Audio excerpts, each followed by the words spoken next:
Shalom, salam sejahtera bagi Bapak Ibu, Saudara-saudara, anak-anak yang dikasihi oleh Tuhan Yesus Kristus. Jumpa kembali bersama saya, Pendeta Eka, di dalam renungan firman Tuhan pada hari ini, hari Senin 9 Mei 2022. Sukacita dan damai sejahtera dari Tuhan Yesus Kristus kiranya menyertai hidup kita sekalian, yang tentunya mendatangkan kebahagiaan buat kita. Puji nama Tuhan. Sampai pada pembacaan firman Tuhan hari ini, Mazmur 109. Kiranya firman Tuhan yang kita baca memberkati kita.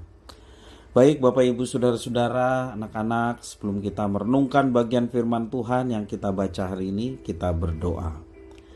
Tuhan Allah Bapa di surga yang kami puja sembah di dalam Yesus Kristus, kami sungguh bersyukur atas kasih dan penyertaan Tuhan yang boleh kami alami dari hari ke hari sampai pada hari ini. Kami mau terus belajar firman Tuhan. Engkau yang mampukan kami untuk dapat memahami apa yang Kau maksudkan. Engkau juga menolong kami untuk kami dapat terapkan dalam hidup kami setiap hari. Terima kasih Bapa, inilah diri kami sedia belajar firman Tuhan. Mampukan untuk kami dapat menerapkannya dalam hidup kami. Demi nama Tuhan Yesus kami berdoa. Haleluya. Amin. Bapak Ibu Saudara-saudara, Mazmur 109 saya baca bagian ayat 26 sampai 31. Demikian firman Tuhan. Tolonglah aku ya Tuhan Allahku, selamatkanlah aku sesuai dengan kasih setiamu, supaya mereka tahu bahwa tangan-Mu lah ini, bahwa Engkaulah ya Tuhan yang telah melakukannya. Biar mereka mengutuk, Engkau akan memberkati. Biarlah lawan-lawanku mendapat malu, tetapi hamba-Mu ini kiranya bersuka cita. Biarlah orang-orang yang mendakwa aku berpakaikan noda dan berselimutkan malunya sebagai jubah. Aku hendak bersyukur sangat kepada Tuhan dengan mulutku, dan aku hendak memuji-muji Dia di tengah-tengah orang banyak. Sebab Ia berdiri di sebelah kanan orang miskin untuk menyelamatkannya dari orang-orang yang menghukumnya. Bapak Ibu Saudara-saudara yang dikasihi oleh Tuhan Yesus Kristus, satu hal yang patut kita renungkan di dalam Mazmur 109 ini, pemazmur terkena fitnah yang keji dari musuh-musuhnya. Namun ia tidak mengambil tindakan sendiri untuk membalas sakit hatinya terhadap fitnahan yang dilontarkan oleh musuh-musuhnya. Sebaliknya pemazmur memohon kepada Tuhan dalam doanya. Di dalam ayat yang pertama sebagai ungkapan Mazmur Daud, "Ya Allah pujianku, janganlah berdiam diri." Ini menunjukkan satu permohonan agar Tuhan turun tangan menolong dirinya yang difitnah. Untuk kedua dan ketiga kalinya pemazmur berseru kembali kepada Tuhan agar segera menolongnya. Dalam ayat yang ke-21 mengatakan, "Tetapi Engkau ya Allah Tuhanku, bertindaklah kepadaku oleh karena nama-Mu. Lepaskanlah aku oleh sebab kasih setiamu yang baik." Ayat 26, "Tolonglah aku ya Tuhan Allahku, selamatkanlah aku sesuai dengan kasih setiamu." Permohonan ini muncul karena pemazmur merasa tidak tahan lagi dengan kondisi yang dibuat oleh musuhnya terhadap dirinya.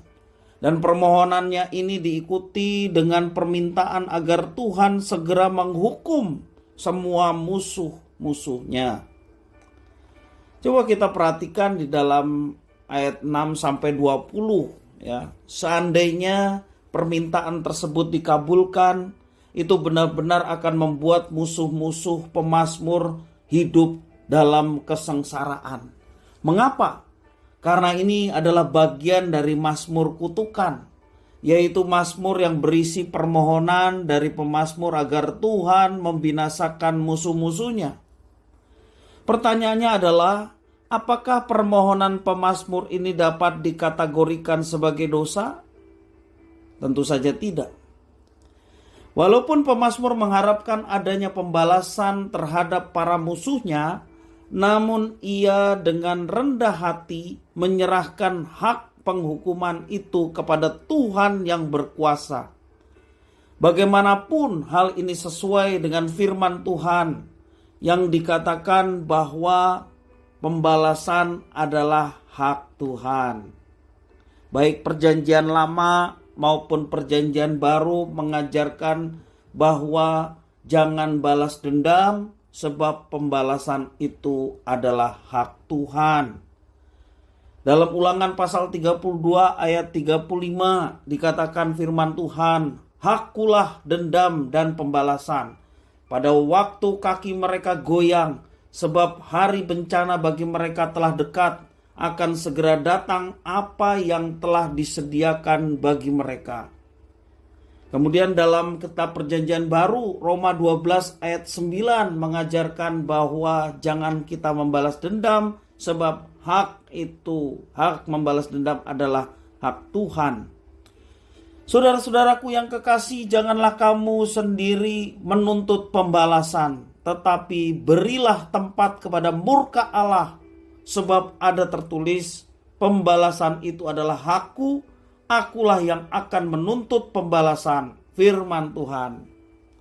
Juga penulis Ibrani menuliskan hal yang sama. Ibrani 10 ayat yang ke-30 mengatakan, sebab kita mengenal Dia yang berkata, pembalasan adalah hakku, akulah yang akan menuntut pembalasan.